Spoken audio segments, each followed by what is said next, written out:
I caught my wife cheating red-handed. She expected a fight. I just said, if you want to go, go. Then I let her leave without drama, while my lawyer prepared airtight divorce papers with all evidence documented. Her smug victory turned to shock when she realized her affair cost her everything in court. I'm still trying to understand how my life flipped inside out in a single Tuesday afternoon. My name's Adam. I'm 37, and 3 weeks ago I walked into my own house, into my own bedroom, and saw my wife, 34, whose name is Lauren, tangled up with some dude named Mark from her office. I'd left work early because I had a pounding migraine. I remember the sunlight hitting the front hallway just right as I dropped my keys on the table, thinking I just needed to lie down and sleep. Then I heard noises upstairs. At first I thought, stupidly, maybe someone broke in. Then I heard her laugh. That specific laugh she uses when she's trying to be flirty. I froze on the stairs. Something in me just snapped, but not in the way you'd expect. It was like my emotions shut off, so I could survive what was coming.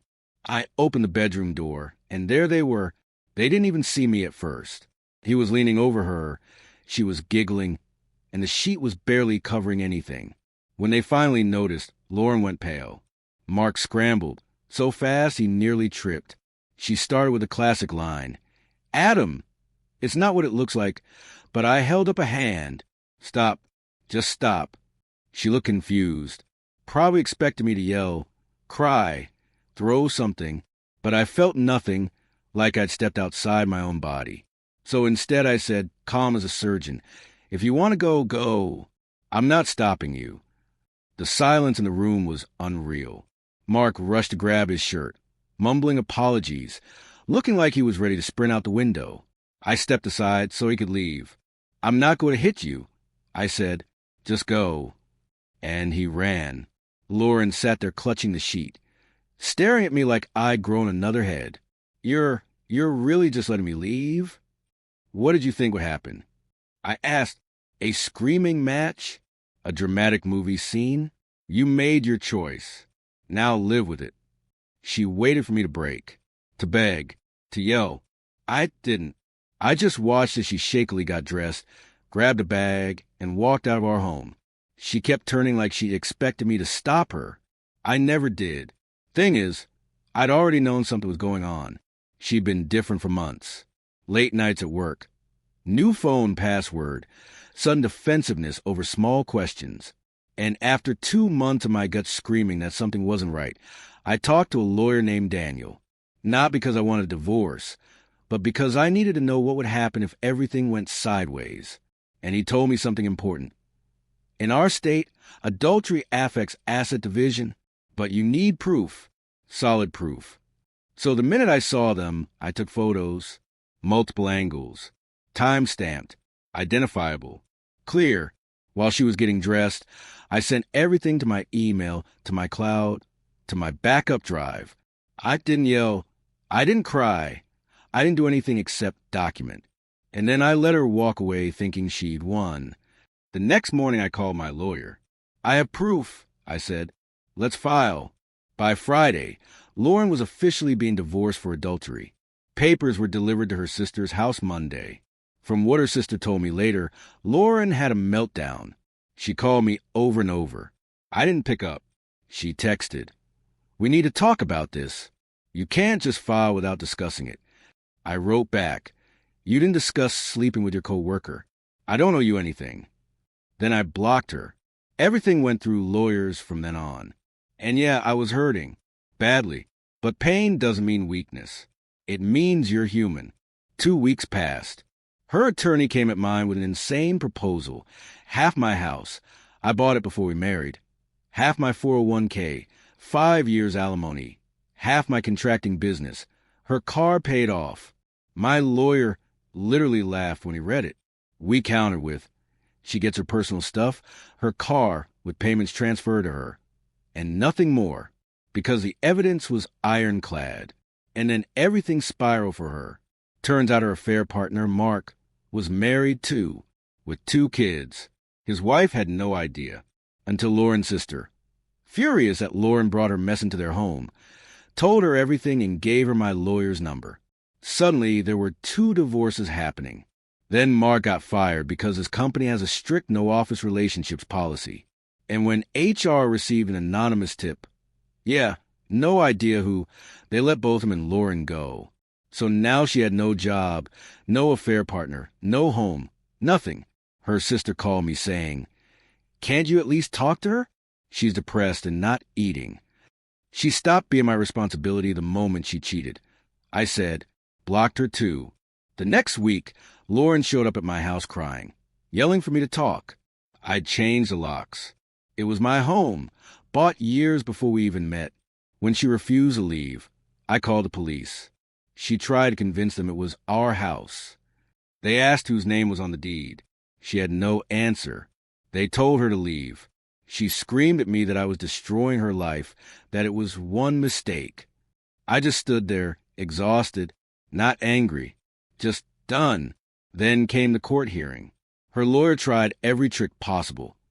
Claimed financial abuse, emotional neglect, illegally obtained photos, anything. Every claim fell apart under evidence. My lawyer had bank statements, records of me covering every expense while she found herself, and the judge flat out said photos taken in my own home were admissible. When the judge saw the pictures, Lauren started sobbing dramatically. Her lawyer called it a single moment of weakness.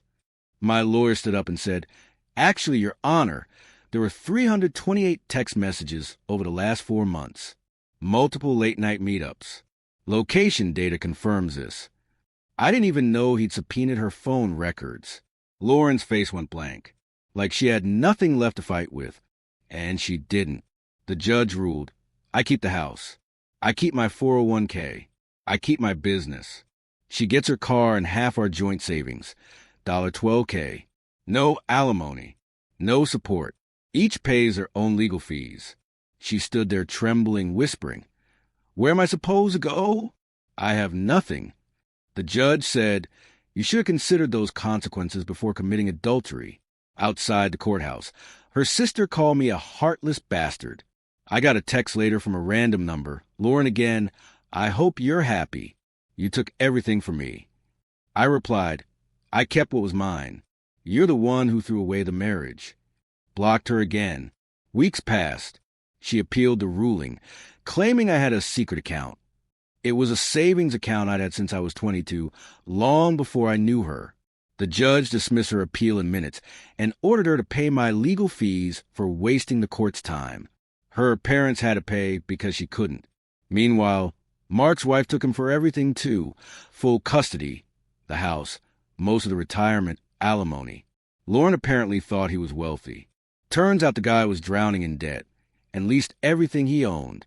So she left her marriage for a man who couldn't support himself, let alone her. A few mutual friends told me she's living with her parents now. Unemployed, isolated, spending her days in bed watching TV. I don't celebrate that. I don't feel joy about it. But I also don't feel guilty. This is a life she built with her choices. As for me, I'm okay. Not great. Not healed. But okay. The empty house became too much. So I'm selling it. Already got an offer way above what I paid. My business is doing well. Projects are stacking up. I'm staying busy because stillness hurts sometimes. I've started talking to someone new. Nothing serious. Just human connection. She knows the whole story. Says, I handled it with more strength than most people could. Maybe she's right. Maybe I just had no other choice. Last week, Lauren's mother called me. She said Lauren is really struggling, that she learned her lesson, and asked if I could help her out with money to get back on her feet. I said, no, she said, but she's family. I said, she was family. She ended that. And I hung up. Maybe that makes me cold. Maybe some people think I went too far, or that I should have shown mercy. But here's the truth. I gave Lauren 7 years of my life, supported her dreams, carried us through her unemployment, never complained, never withheld love, and she repaid me by betraying me in the one place I should have felt safest, our home. I didn't destroy her life. I protected mine. That's the difference. And honestly, the calm way I handled it, the way I quietly took photos, documented everything, and let the legal system do its job, that wasn't coldness. That was survival. If I'd yelled, if I'd lost control, if I'd made even one irrational mistake, I could have lost half of everything I built. But I didn't. I stayed steady even when my heart was breaking. And that saved me. So yeah, I'm moving forward. Selling the house. Growing my business. Slowly rebuilding a future I never expected to have. If there's one thing I've learned, it's this. When someone shows you who they really are, don't ignore it. Don't bargain with it. Don't romanticize it. Just accept it. And protect yourself. Consequences aren't revenge. They're reality. And I'm finally ready to close this chapter and start something new. Without her.